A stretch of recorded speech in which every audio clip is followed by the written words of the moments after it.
Le vice-président du GRU, formation politique dirigée par le ministre Papakoli Kourouma, a jeté l'éponge. C'est dans un courrier adressé à son président qu'Ahmed Kourouma a annoncé sa décision de quitter le parti dont il était le numéro 2. Lisez. À Monsieur le président du parti GRU. El Hadj Papakoli Kourouma. Monsieur. Peu de lettres offrent autant d'émotions et de sentiments mêlés que celles que vous vous apprêtez à lire. Aujourd'hui, nous pouvons être fiers, nous tous, du travail accompli ensemble. Nous pouvons sans trembler contempler ce que nous avons entrepris et achevé. Dans ma vie, j'ai eu la chance, le privilège même, de côtoyer des hommes d'exception, aux qualités nombreuses. Ce privilège est aussi un choix. Je ne me serais jamais fourvoyé dans l'entourage et le travail d'hommes sans scrupules, ni valeurs, comme parfois la politique engendre. Alors cette lettre tout d'abord est un merci chaleureux et sincère.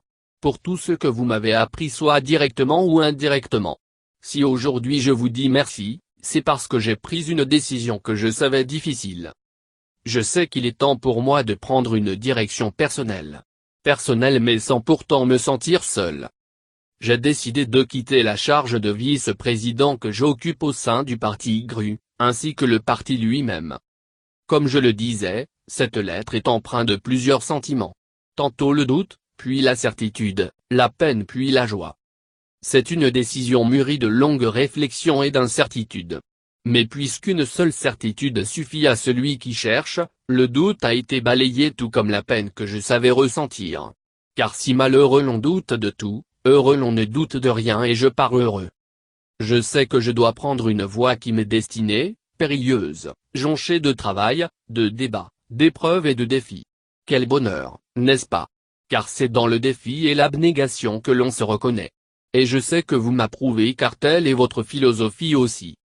Je ne pars pas seul car je sais que je suis accompagné d'hommes tels que vous, de grands frères avisés qui seront toujours à mes côtés.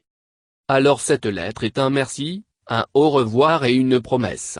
La promesse de rester tel que je suis, malgré l'adversité, le sort et face à toutes les épreuves que le monde politique me tendra. Qu'elles viennent. La promesse que je fais au peuple guinéen de le servir toujours, à mes sœurs et frères, que rien ne me transformera et ne me pervertira. Parce que comme disait Nicolas Machiavel, on ne chemine jamais qu'entraîné par la force de son naturel. Je serai le seul à faire gonfler mes voiles car je ne tolérerai jamais qu'un seul vent, celui que souffle de concert l'honneur, le courage et l'amour de mon pays. Veuillez agréer Monsieur le Président, l'expression de ma haute considération. Votre dévoué,